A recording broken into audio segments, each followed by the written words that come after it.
I would like to give you a brief introduction before I request the Bishop of Kohima to speak.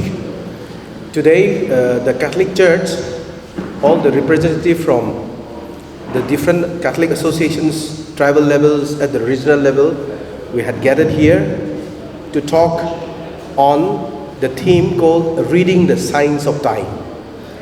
The Reading the Signs of Time topics covered like Uniform Civil Code. We also talk about the Manipur crisis with the mind that Manipur kind of event, violence, should never replicate here in our community, in our state. We also talk about the read of the policies of the government of Nagaland so that they would be able to discern the best policy for the people while charting the policies, registers which will benefit the people of the state. We also talk about Article 371, which is very, very close to the hearts of every Nagas. We also talk about the ongoing Naga political issues, how the Catholic Church can contribute to become an enabler to bring more inclusive solutions to the ongoing Naga political issues with the perspective of the Catholic social teaching based on the two main principles called principle of the dignity of human person and second, principle of participation. So these are the topics that we have covered today, and we as the Catholic Church, we will be making a statement of these different issues. We would like to request our Bishop here. We are all presented here, the advisors of the Catholic Association of Nagaland's representative and of Nagaland Catholic Women Associations, Nagaland Catholic Youth Movement, and also represented by the priests and religious from far and near. We would be also writing to the government of Nagaland as well as the government of India matters relating to the state and also to the center government. We will be fine-tuning that statement later on, and then we will be submitting. We once again thank you for our press personnel for having taken the trouble of coming over here to cover this event and also to bring out the best positive vibe that will influence the society here in the state for the growth and inclusive development of the people here. I would like to request our Bishop, His Lordship, to please kindly give the statement and also to explain further about the importance of what we had today. Thank you, Sir Johnny, who is the President of the Catholic Association Nagaland CAN, that had organized this beautiful, inclusive seminar this morning on most and urgent and relevant topics that we are confronted with and we are dealing with. First and foremost, I'd like to thank all of the press fraternity as well as the representative of various lay associations. Catholic Association of Nagaland, which is the apex body of the lay association, along with Nagaland Catholic Women Association and Nagaland Catholic Youth Movement. And some of you may be wondering why the Catholic Church have been silent so long on various issues. What I want to say is that the Church takes a unified and unanimous opinion on various issues. And therefore, though we are silent, we are not uninvolved. We are fully involved and we participate very actively. At the same time, we make our voice heard at the right time to the right people and the right forum. And today was a right forum where the whole Catholic Church was represented, the laity, the religious, the priests, as well as the bishop. and we are able to make our voice clearly heard.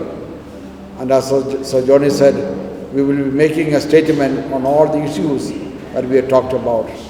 And all these issues are very relevant, very dear and affecting the lives of every one of us. And therefore the issues that we have discussed and the statement that we will make will be the motivation and the framework in which the Catholic faithful of the Diocese of Kohima of the state of Nagaland will be moving, or the direction to which we are focused, so that our lives become truly not so much external show, but rather, as Jesus has told us, to be a light, to be salt, to be leaven, so that we are able to enlighten, we are able to give taste and ignite a positive energy following the teaching of Jesus, the values of the gospel, as well as the social teaching of the church. And as Johnny said, we base ourselves on two basic principles of human dignity and participation. And all the topics that we are dealing with, the focus is always the human person. Each and everyone, excluding none, including everyone. And that is the principle by which the church moves or continues its mission of reaching out everyone, because we are all created in the image and likeness of God. We are not product of chance, but every human being is God's provident creation. And therefore we try to enhance our human dignity by your opinion, by your life, and much more by your mission of making known whatever is possible on the basis based on the gospel values. And of course, another aspect that we will be voicing will be about the Golden Jubilee of the Diocese, which will be celebrated externally on the 28th and 29th of October this year. It will be a statement with regard to various issues which are there. So a statement of a church, as Bishop was highlighting, that our statement will be based on our two principles of the Catholic social teaching. That is, first principle is the respecting the dignity of human persons. So another one will be participation. So while the government of the day, while charting out policies or laws, our statement is that there should be enlightened, there should be able to discern, not to dehumanize or not to disrespect the dignity of human persons. And we are participating in all these areas as enablers and not a deterrent. Say solutions, but the direction with which the Catholic Church will be moving and the principle on which our life will be based or our opinions are based. And therefore it is not a resolution, but rather it's a direction that every Catholic must take to, hold on to, so that we are able to bring about an amicable solution to all the issues that we face. And we are all facing a lot of problems, both locally as well as nationally. And we hope that our statement will ease or enlighten all those who are groping or who do not know the real situation, so that they are able to hold on to certain values and the values of the church or the direction that the church gives to all the faithful. The UCC that we have discussed, the stand of the Catholic Church on UCC is that this UCC is an alien. We cannot be ruled by one law. When different people live together, there should be diversity should be respected, and diversity should be used to enhance our unity. And the church stand is that there is a difference between unity or difference between united and uniform.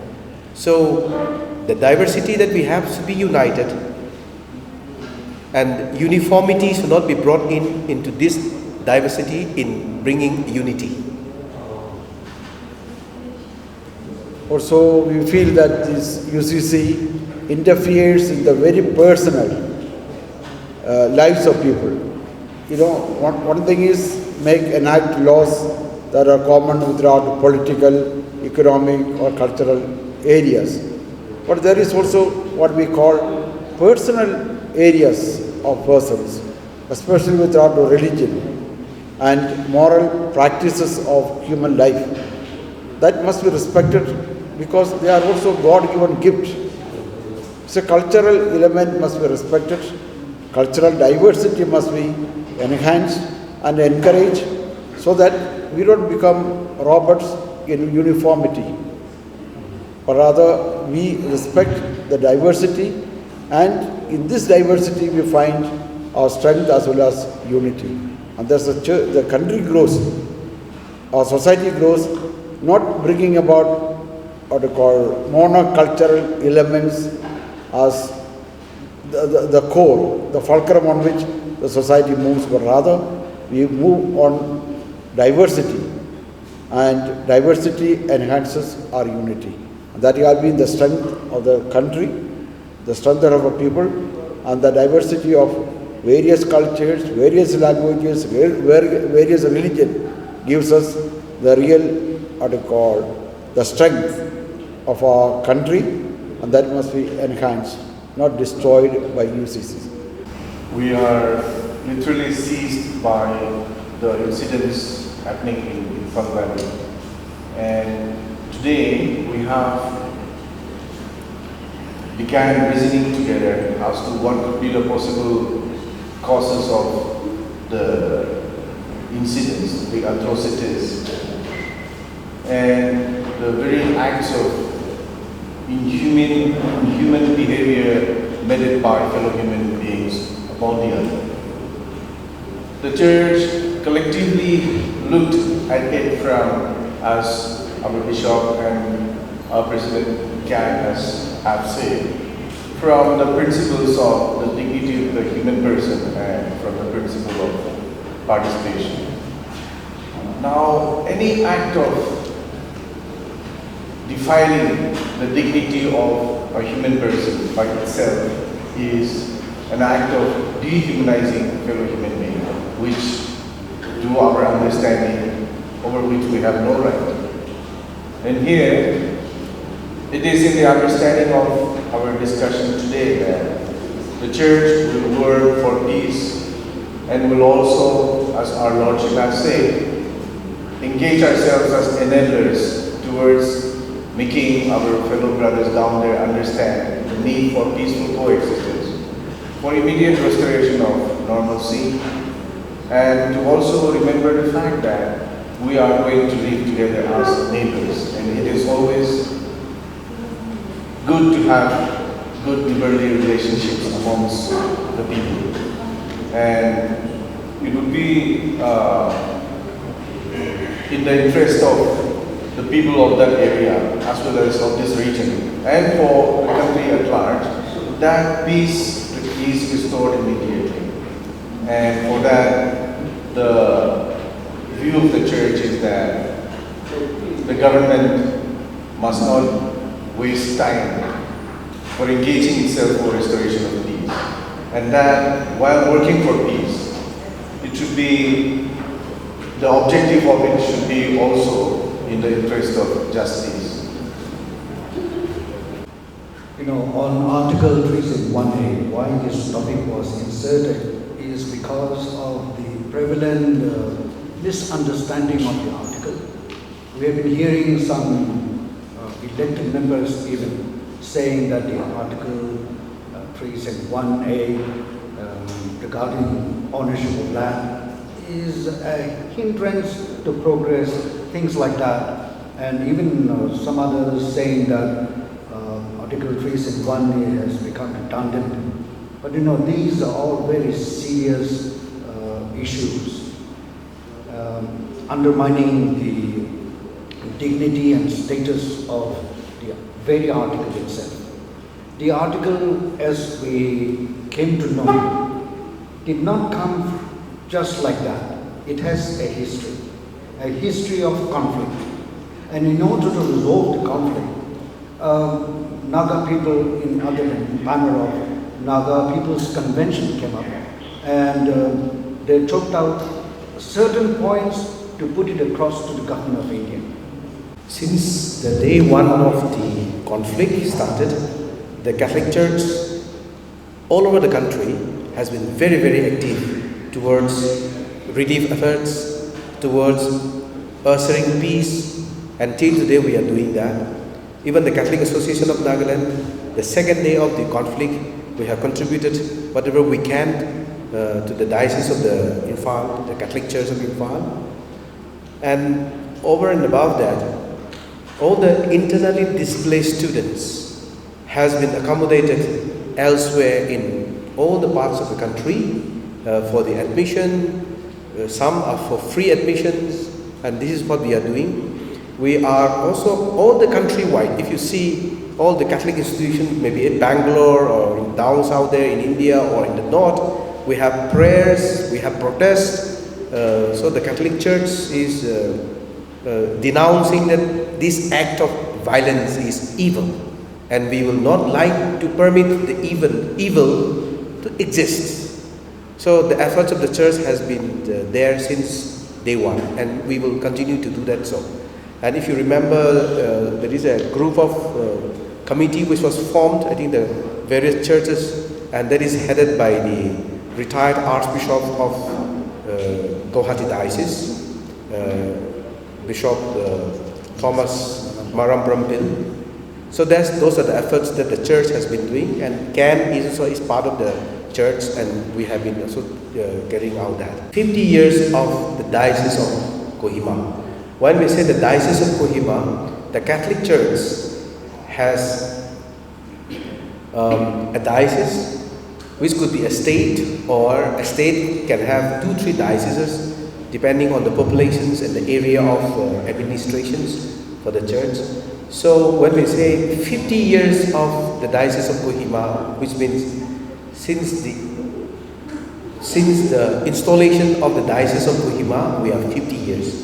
We are not saying that as a Catholic we have 50 years, no, but as a diocese, Catholic, even before the coming of the diocese here, there were some members of the Catholic Nagas who were baptized in 1950s, early 1950s and late 1950s. Though the diocese came much later. So we are celebrating the 50 years. And as part of the celebrations, we have had a lot of activities since last year. So last year we have started the preparations of the celebration of this Jubilee, not a physical preparation alone, but spiritual preparations had begun since last year. So that all those activities will be culminating it in the form of Golden Jubilee celebrations on the 27th, 28th, and 29th of October this year. So for that we are having this press conference. Now I would like to hand it over to the Bishop for giving the backgrounds and how we are going to celebrate. Thank you, Sir Johnny. We know that Catholic Church came to Nagaland only after the independence. Before the independence, there was no Catholic Church as such, though there were 1 or 2 members might have been. But from 1952 onwards, we have Catholic members in Nagaland. You know that the first Catholic missionaries to stay in Nagaland was 3 sisters who came to work in Naga Hospital, belonging to the missionary sisters from Spain, who along with the Monsignor Barnes, who was a chaplain, came along with the sisters.